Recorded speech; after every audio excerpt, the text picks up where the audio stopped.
did that little delivery standing on her tiptoes. Thank you. Eva, time for you, my dear. Step up to the plate, as they say in baseball.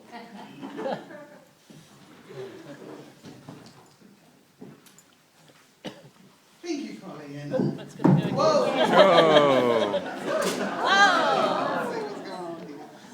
Stop the clock. Yeah, stop. Here we go. I'm on notes. Right. Got the microphone stand where no one's going to get killed now. Thanks to Ian and Pollyanne for your thoughts so far. One thing I've got to pick up on straight away, suggesting that people are not very intelligent. It doesn't go down very well. The thing is, people are intelligent. That's why we're all here, because we're interested in knowledge, right? That's why we've got the government we've got. Well, that's people who didn't vote. Get them out voting, it won't be the case. The thing is, we've got to have a look at reality when we think about libraries and whether they're worth saving.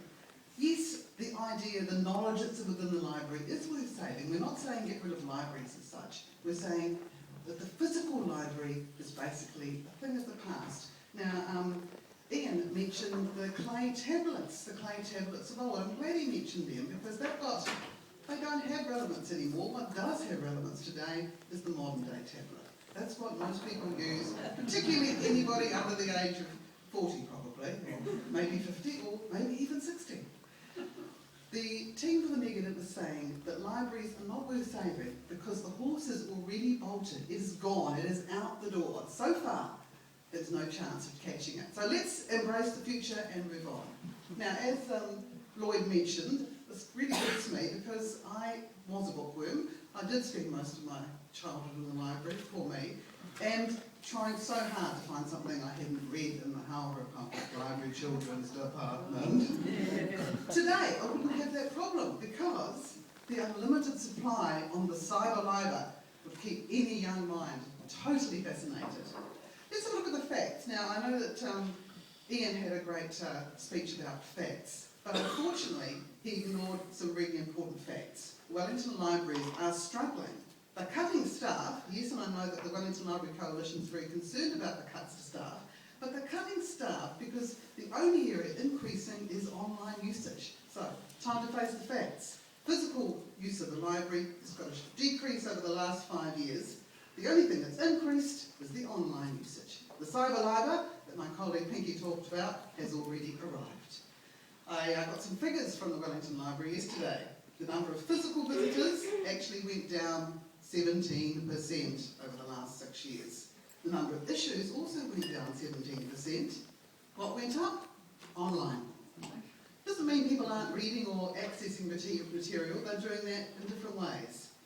There are other ways of reading these days. Generation X, Generation Y don't go out and borrow a book, they go online. The IT store is open all the time, so why wouldn't you? Although the affirmative team, of course, can't see the wood for the trees they've cut down, library users are migrating online. And why not? I mean, just compare the cost, for instance, and how easy it is to use. Why would you go down to Ruth Gottlieb or Mervyn King or whoever and see if they happen to have what you want, probably hiding on the bottom shelf where your knees won't let you get down to. And with one little pinky click, you can find it in the comfort of your own lounge. Back in the day, you can see the point. Libraries were cheap, books were expensive to buy. But now, if you commit the cardinal sin and don't get your book back on time, the fines cost you big time. Now, I don't know how long the last time you went out and took a bookseller out of the library, a bestseller I mean, $6 a week. And although you don't get it finished in 7 days, you've got to pay again. Go online, buy an ebook, $8, maybe even less, share it with your friends, don't have to worry about bringing it back, and certainly no fines. See, the thing that nobody wants to say, because it's kind of like dogging in your best friend or your family, is the library's kind of become a sheltered workshop for the middle class. We, the negative team, want to democratise knowledge. We want an end of self-indulgent middle class welfare. We want the cyber library free and available for all. The Wellington City Council Library actually did a survey last year asking people what they thought of the library. I'm going to read you a couple of comments from some library customers. Quote, "The future the library depends on future use, so the priority for you is meeting demands of the younger users. And I'm sure this depends upon modern technology to communicate to this market. Just keep some books and magazines for us olders. Another comment, we'd like to see a greater selection of e-book fiction, non-fiction, and children's and early teenage and audiobooks online. Our children have pretty much read all the young teen e-books. We'd like to see more bestseller or recent fiction available online. So that's the customers speaking. Libraries know what's going on. They're cutting, as I said, 8.25 full-time equivalent jobs because they know that physical users are falling and the cyber library will take up the slack. Time poor parents don't take their children to the library. They buy them a Kindle.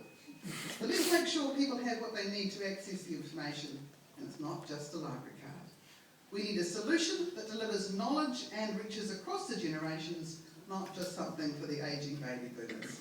So get into your stride, fuddy-duddies. Your middle class sheltered workshop belongs in the past. The cyber library has arrived. A library's worth saving. We say, not in their present form, no. Thank you all.